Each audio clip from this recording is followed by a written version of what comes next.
Hello नमस्कार साथियों, मैं दीपक कुमार आपका अपने यूट्यूब चैनल कंपटीशन वाले पर स्वागत करता हूं और मैं आपके लिए इतिहास की जानकारी देने के लिए आया हूं। और जो मैंने आपको कल पढ़ाया था गुप्त वंश, उससे आगे आज आपका जो टॉपिक है वो है वर्धन साम्राज्य। कौन सा टॉपिक है आपका? वर्धन साम्राज्य। वर्धन साम्राज्य का एक नाम और भी लिया जाता है जिसको हम कहते हैं पुष्पभूति वंश। ठीक है, वर्धन साम्राज्य को पुष्पभूति वंश भी कहा जाता है। पुष्पभूति वंश। ठीक है, नए राजवंश को स्टार्ट करने से पहले थोड़ा सा पीछे का रिवीजन भी लूंगा जो मैंने आज तो आपको पढ़ा दिया है पिछला। ठीक है, अब जैसे कुछ क्वेश्चन मैं आपसे निकालना चाह रहा हूं जो मैंने पहले पढ़ाया है, आपको उनके आंसर देने हैं। ठीक है, जैसे बताओ मौर्य वंश का संस्थापक कौन था? आपका आंसर क्या होगा सर? चंद्रगुप्त मौर्य। भारत का मैक्यावेली किसको कहा गया? भारत का मैक्यावेली किसको कहा गया? चाणक्य को। और चाणक्य का मूल नाम क्या था? सर चाणक्य का मूल नाम था विष्णुगुप्त। चाणक्य ने क्या की? अर्थशास्त्र। चाणक्य की अर्थशास्त्र का संबंध किससे था? सर इसका संबंध राजनीति से था, ना कि किससे था? अरे अर्थशास्त्र नाम है, अर्थशास्त्र नाम है, अर्थशास्त्र से नहीं है। ये किससे संबंधित है? राजनीति से संबंधित है। अच्छा ये बताओ इनकी पत्नियां जैसे कौन कौन हुई? सर गोधरा हुई, गोधरा, हेलेना और कौन? चंद्रनंदिनी। गोधरा, हेलेना और चंद्रनंदिनी। ठीक है, हेलेना से जस्टिन का जन्म हुआ। जस्टिन ने अपने पिता को क्या कहा था? सेंड्रोकोटस। क्या कहा था इन्होंने? सेंड्रोकोटस। तो यूनानी भाषा में सेंड्रोकोटस का जो उल्लेख मिलता है वो आपका कौन है? वो चंद्रगुप्त मौर्य है। ठीक है, गोधरा से बिंदुसार का जन्म हुआ। गोधरा से किसका जन्म हुआ? बिंदुसार का जन्म हुआ। ठीक है, और अच्छा इन्होंने अपने प्राण किस विधि से त्यागे? सर इन्होंने अपने प्राण संलेखना विधि से त्यागे। और कहां पर त्यागे थे? श्रवणबेलगोला। अपने अंतिम समय में चंद्रगुप्त मौर्य ने कौन सा धर्म अपनाया था? सर इन्होंने अपनाया था जैन धर्म। कौन सा धर्म अपना लिया? इनका बेटा हुआ बिंदुसार और बिंदुसार ने कौन सा धर्म अपनाया? आप कौन सा धर्म? इनके समय तक्षशिला में 2 विद्रोह हुए।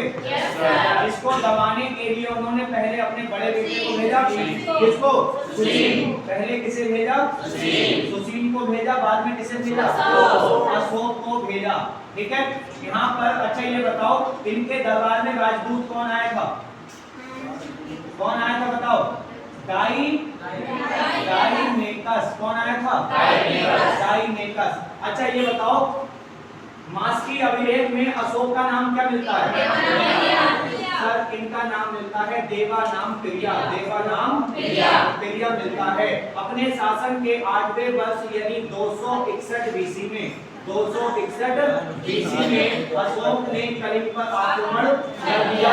कलिंग के राजा पद्मनाभ या गंगराज, दो नाम मिलते हैं इनके, पद्मनाभ और गंगराज, इसको पराजित कर दिया। जिसका उल्लेख कलिंग का कौन से शिलालेख में किया? तेरहवें शिलालेख में। अशोक के समय उत्तर पथ की राजधानी क्या थी? तक्षशिला। उत्तर पथ की राजधानी तक्षशिला थी। दक्षिण पथ की सर दक्षिण पथ की थी स्वर्णगिरी। अवंती की राजधानी उज्जैनी। मगध की राजधानी मगध की पाटली और कलिंग की राजधानी कोसली। कलिंग की राजधानी अशोक ने कितने शिलालेख लिखवाए? अशोक ने सर 14 शिलालेख लिखवाए। कितने शिलालेख लिखवाए? 14। कौन सा शिलालेख कहता है कि पशु बलि की निंदा की जाए? पहला शिलालेख कहता है पशु बलि की निंदा। कौन सा शिलालेख कहता है कि राज्य में उचित स्वास्थ्य की व्यवस्था होनी चाहिए? कौन सा? कौन सा शिलालेख कहता है धार्मिक महामंत्रों की नियुक्ति होगी? कौन सा? नहीं, 5वां शिलालेख। कौन सा है? 5वां। कौन सा शिलालेख कहता है कि अशोक ने कहा कि मेरी जनता में से कोई भी व्यक्ति अपने विचार के लिए मुझसे मिल सकता है? कौन सा है? 6वां शिलालेख है। किस शिलालेख में अशोक ने कहा कि ब्राह्मणों को नहीं सताया जाएगा? कौन सा? 11वां शिलालेख है। महिला महामंत्रों की नियुक्ति किसने? 12वें शिलालेख में हुई। और कलिंग युद्ध 13वें शिलालेख में। बात समझ में आ गई यहाँ तक? अशोक का सबसे छोटा लेख कौन सा है? सबसे छोटा कौन सा है? रोमन देश। और सबसे बड़ा कौन सा? सिकंदर और पोरस युद्ध किस नदी पे हुआ? जिसको यूनानी भाषा में कहते हैं हाइड्रेस। क्या कहते हैं? हाइड्रेस। बहुकेबला कौन था? बहुकेबला सर सिकंदर का कौन था? घोड़ा था। ठीक है। अच्छा ऋग्वेद के पढ़ने वाले को क्या कहते हैं? ऋग्वेद के पढ़ने वाले को कहते हैं होत्र या सामवेद के पढ़ने वाले को क्या कहते हैं? सर सामवेद के पढ़ने वाले को कहते हैं उद्गाता कहा जाता है इसको। ठीक है। यजुर्वेद के पढ़ने वाले को अथर्वयु। क्या कहते हैं इनको? अथर्वयु। ठीक है। और अथर्ववेद के पढ़ने वाले को इनको कहते हैं ब्रह्मा। क्या कहते हैं इनको? इनको ब्रह्मा कहा जाता है। ठीक है। अच्छा ये बताओ सत्यमेव जयते कहां से लिया है? सत्यमेव जयते लिया है मुंडक उपनिषद से। किस उपनिषद से लिया है? मुंडक उपनिषद से। तमसो मां ज्योतिर्गमय कहां से लिया है? कहां से? वृद्धारण्यक से। और वृद्धारण्यक किस वेद का उपनिषद है? वृद्धारण्यक सबकी आवाज आ रही है। वृद्धारण्यक किस वेद का उपनिषद है? कौन सा? सर ये यजुर्वेद का है। किस वेद का है ये? सर यजुर्वेद का है। अच्छा गार्गी और याज्ञवल्क्य संवाद, गार्गी और याज्ञवल्क्य संवाद कहां से मिला? वृद्धारण्यक से। ठीक है। अच्छा ये बताओ सर दाढ़ी वाला पुजारी था। सर पुजारी क्या देख रहा था? सर ये देख रहा था डांस करती हुई महिला। क्या करती हुई महिला? नृत्य करती हुई महिला। पुजारी का काम क्या था? इसका काम था स्वातिक चिन्ह बनाना, पूजा करना। लेकिन ये पूजा नहीं कर रहा है। क्या देख रहा है? महिलाओं का डांस, महिलाओं का डांस। अब मात्र देवी को पता चला कि अच्छा पुजारी क्या देख रहे हो तुम?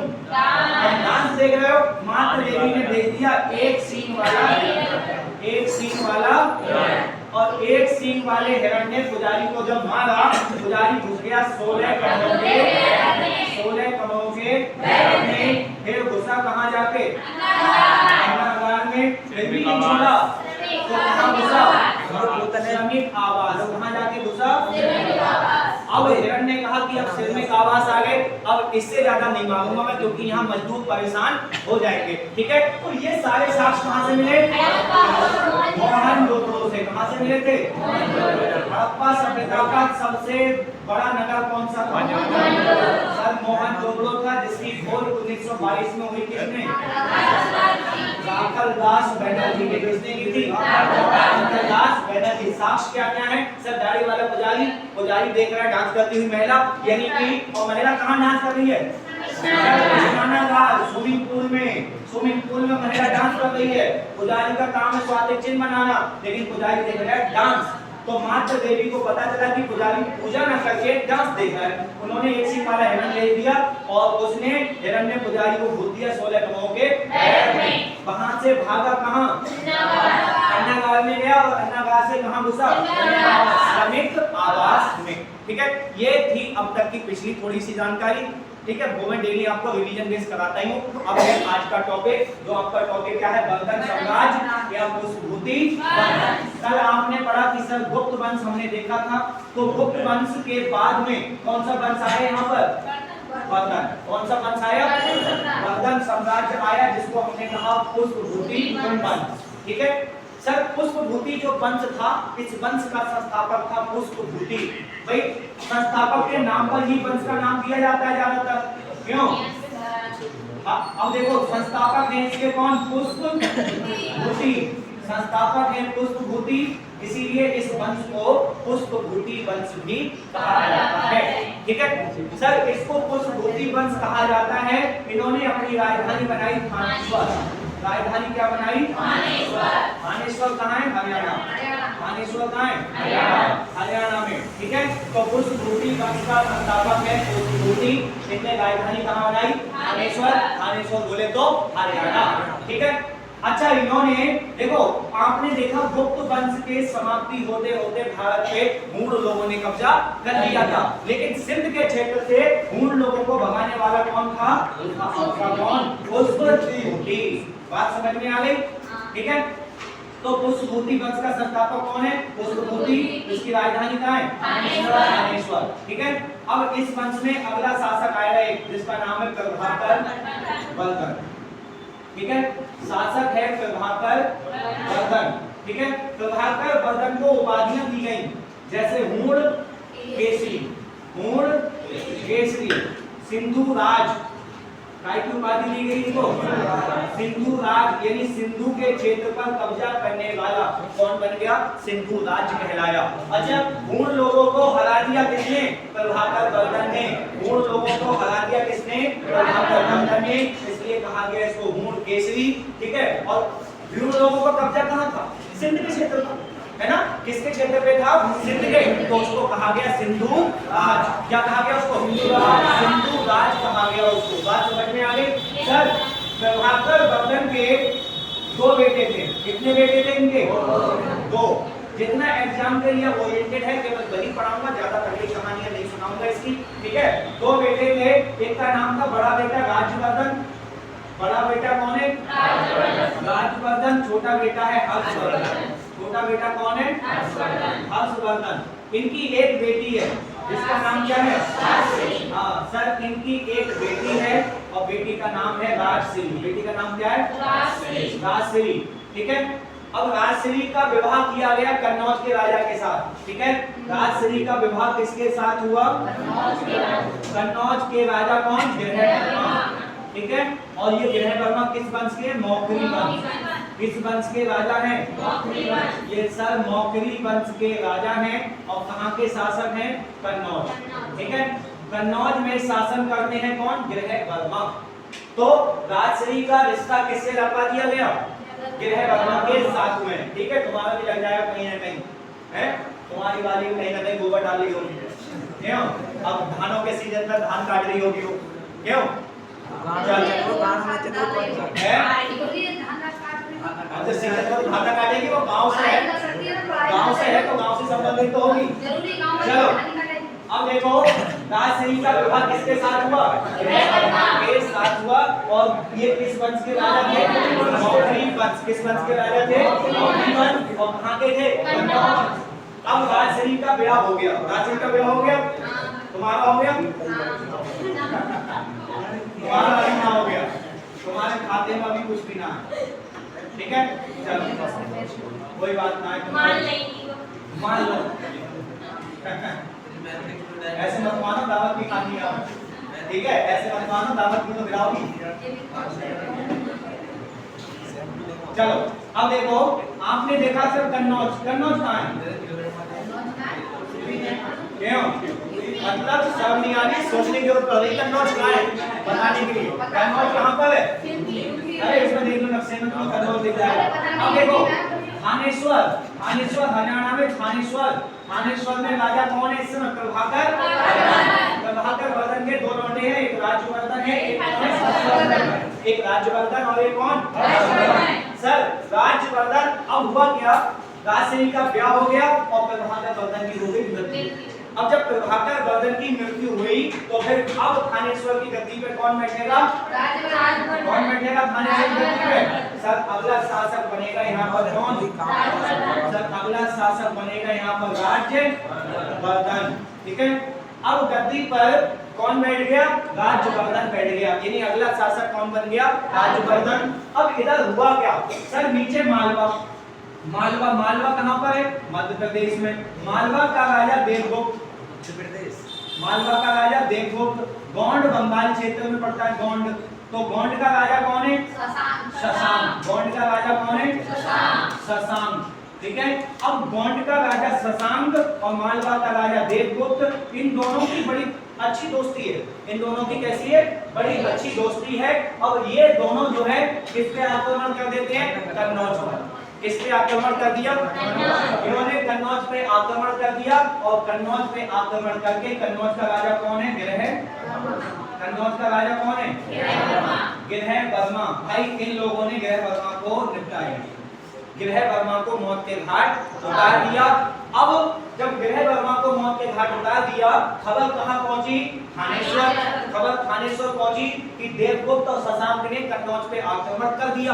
अब देवगुप्त और शशांक ने कन्नौज पे आक्रमण कर दिया तो हुआ क्या, राज्यवर्धन को ये सूचना मिली कि हमारी बहन के यहाँ किसी ने आक्रमण कर दिया। और दक्षिण से आक्रमण मतलब इन मालवा और गोंड से आक्रमण हुआ है।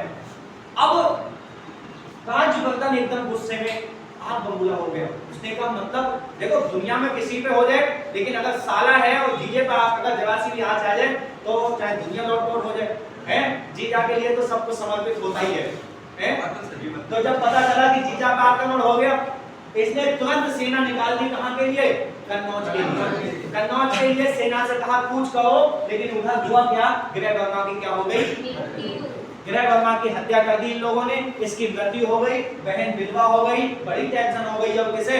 राज्यवर्धन को। क्यों? अभी कोई उत्तराधिकारी भी नहीं है उसका, अभी कोई बच्चा भी नहीं है उसका।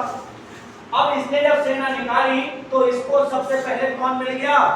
इसने किसको निपटाया? देवगुप्त को निपटा दिया।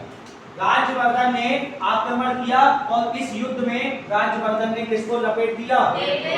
सर इसने देवगुप्त को मार दिया। किसको मार दिया? देवगुप्त को। लेकिन शशांक बच गया। कौन बच गया? शशांक। शशांक बच गया। जब इसने देवगुप्त को युद्ध में मार दिया तो जब शशांक ने देखा कि हमारा दोस्त देवगुप्त युद्ध में मारा गया तो शशांक ने फिर राज्यवर्धन की हत्या कर दी। वो कैसे? शशांक ने किसको मार दिया? देखो कहानी चल रही है सर, बदला चल रहा है, बदला चल रहा है। देखो होता नहीं होता है, जैसे कोई विलेन है, विलेन हीरो के यहाँ से किसी को उठा के ले जाएगा तो हीरो विलेन के यहाँ से उठा के ले आएगा, है? मिथुन की एक फिल्म में ऐसे ही था, जैसे मिथुन की जो बहन थी उसको गद्दार ले गया उठा के, तो गद्दार की बहन को मिथुन उठा लाया। मतलब बदला एकदम एक्सचेंज। तो हुआ क्या? राज्यवर्धन ने किसकी हत्या कर दी? देवगुप्त की। लेकिन शशांक ने किसको मार दिया? अब डबल संकट पैदा हो गया। डबल संकट क्या पैदा हो गया? सर हर्षवर्धन जो महज 16 वर्ष का लड़का है, कितनी साल का है? 16 वर्ष का महज ये लड़का है। अब इसके ऊपर जिम्मेदारी एकदम आ गई। क्यों? क्योंकि पिता पहले ही नहीं है, भाई राजा था, भाई भी नहीं है, और इधर बहन भी क्या हो गई? विधवा हो गई। अब ऐसी कंडीशन हो गई तो हर्ष को जो आसपास के राजा थे उनका समर्थन मिला बहुत। क्यों भाई? देखो जब आप बहुत दीन दुखी तरह से होते हो तो आपको उससे लोगों की सिंपैथी ज्यादा होती है। वो अलग बात है कि आपको लोग दे कुछ ना, लेकिन सिंपैथी जरूर निभाएंगे। तो इससे लोगों को सहानुभूति मिली कि यार बताओ इसके साथ कोई नहीं है, इसका भाई भी नहीं रहा, इसके पिता भी नहीं है, इसकी बहन है वो भी विधवा हो गई, इतनी बुरी कंडीशन में आ गया। तो आसपास के राजाओं ने इसका समर्थन किया। आसपास के राजाओं ने क्या किया? इसका समर्थन किया। और हर्ष ने महज 16 वर्ष की अवस्था में थानेश्वर की गद्दी पर बैठा, क्योंकि कोई और व्यक्ति बैठने वाला नहीं है। अब हर्ष ने सेना थानेश्वर से निकाल दी। किसके खिलाफ? अब हर्ष के जीवन के केवल दो ही उद्देश्य हैं कि भाई मुझे अपनी भाई की मौत का बदला लेना है और अपनी बहनोई की मौत का बदला लेना है। देवगुप्त तो निकल गया, बचा कौन है? सर बचा कौन है? शशांक। अब इसने जब सेना निकाली तो हरियाणा से सेना निकली है थानेश्वर से, तो आसपास के, क्योंकि कन्नौज की सेना भी इनके साथ नहीं है, आसपास के छोटे छोटे प्रांत है वो भी इनके साथ जुड़ गए। क्यों? क्योंकि भाई उन्होंने देखा हर्ष इस समय सबसे ज्यादा परेशानी में, एक ही राजा है, वो कौन है? हर्ष है। कौन है? हर्ष राजा है। हर्षवर्धन इस समय सबसे परेशान है, तो इसको बहुत सारा समर्थन मिला और समर्थन लेकर ये कहां चला गया? कहां आ गया? कौन? किसके? शशांक के पास। ठीक है। अब हर्ष ने शशांक पे क्या कर दिया? हर्ष ने शशांक पे आक्रमण कर दिया और शशांक को निपटा दिया। शशांक को निपटा दिया। शशांक को निपटा दिया। अब देखो इसका बदला यहां से पूरा हुआ। लेकिन जब ये शशांक को निपटाने गया था उस समय ये समझ लो कि इन लोगों ने इसको कामिनी की बहन राजश्री को भी बंदी बना लिया था। भाई इसके कौन? बहनोई की हत्या कर दी, बहन को क्या बना लिया था? बंदी बना लिया था। तो अब हर्षवर्धन को बहन को भी आजाद करवाना था, बदला भी लेना था। तो ऐसा माना गया है कि जब ये इसने शशांक की हत्या की उस समय इनकी कैद से राजश्री निकल चुकी थी और राजश्री अपनी आत्महत्या करने वाली थी। राजश्री अपनी आत्महत्या करने वाली थी, लेकिन तब तक कौन पहुंच गया? हर्षवर्धन। और हर्षवर्धन ने अपनी बहन को बचा लिया। ठीक है। अब बहन को लेकर हर्षवर्धन कहां गया? कन्नौज। ठीक है। बहन को लेकर हर्षवर्धन कहां गया? कन्नौज आ गया। लेकिन सर अब कन्नौज का कोई उत्तराधिकारी तो है नहीं। कन्नौज का राजा किसे बनाए? कन्नौज का राजा कौन बनेगा? हर्षवर्धन। तो अब कन्नौज का शासक किसको बनाया गया? कन्नौज का शासक बनाया गया हर्षवर्धन को। किसको बनाया गया? हर्षवर्धन को। ठीक है, क्योंकि अब कन्नौज और थानेश्वर दोनों एक ही साथ, एक ही राजा है दोनों का, तो उन्होंने क्या है अपना एक राज्य बना दिया, एक राजधानी बना ली, इस तरह से शासन करने लगा। क्योंकि थानेश्वर भी किसको देखना है? हर्षवर्धन को देखना है। कन्नौज भी किसको देखना है? हर्षवर्धन को ही देखना है ना। तो इसको कन्नौज का शासक घोषित कर दिया। किसको? हर्षवर्धन को। ठीक है, हर्षवर्धन के दरबारी विद्वान है हरिसेन। इनके दरबारी विद्वान कौन है? हरिसेन। हरिसेन नहीं, बाणभट्ट। ठीक है, इनके दरबारी विद्वान कौन है? बाणभट्ट। और बाणभट्ट ने क्या लिखा? हर्षचरित्र। बाणभट्ट ने क्या लिखा?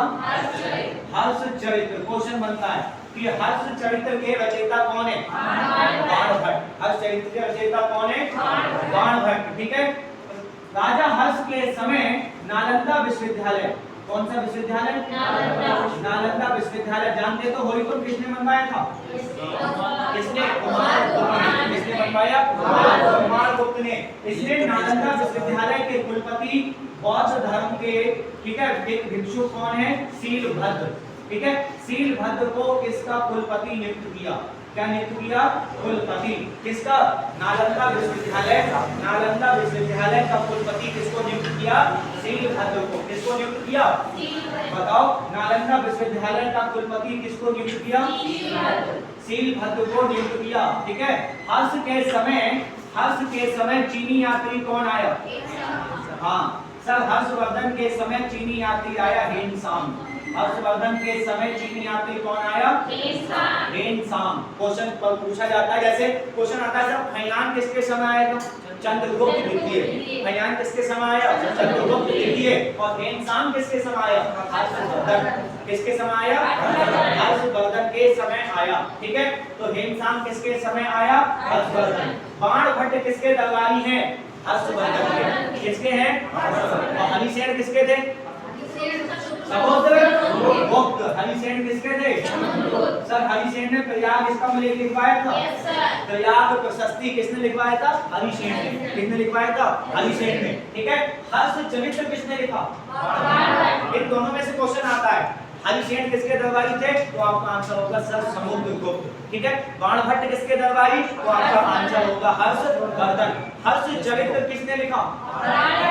किसने लिखा? फैयान किसके समय आया? चंद्रगुप्त द्वितीय। बोलो, चंद्रगुप्त द्वितीय। और हेनसांग किसके समय आया?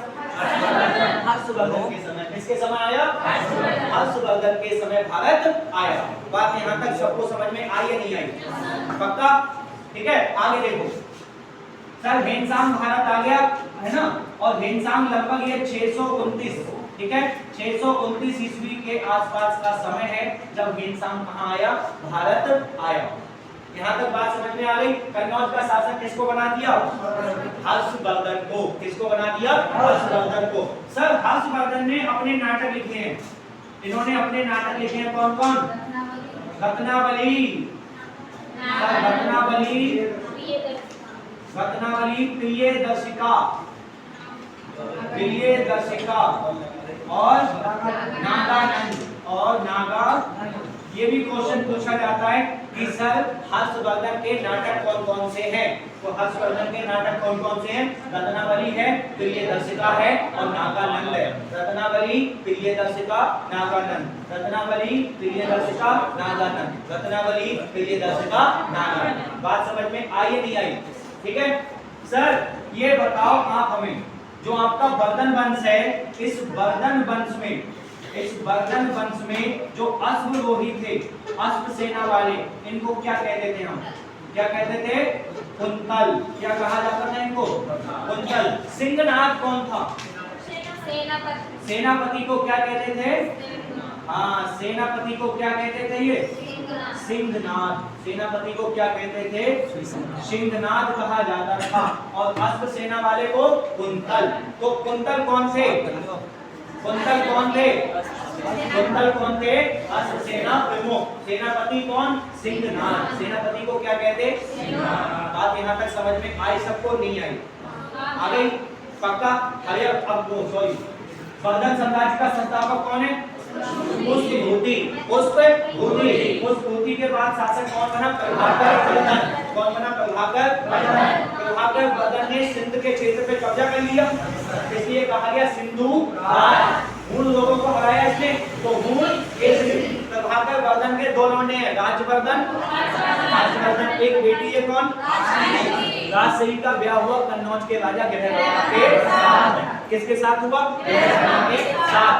अच्छा, गृहवर्मा के पास में नीचे मालवा का राजा है देवगुप्त और गोंड का राजा कौन है? शशांक।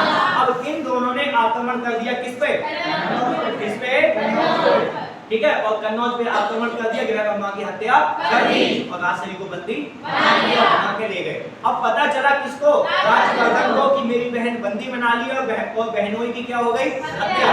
तो उसने सेना निकाल दी और सेना ने युद्ध में किसको निपटा दिया? को निपटा दिया। लेकिन शशांक ने किसको निपटा दिया?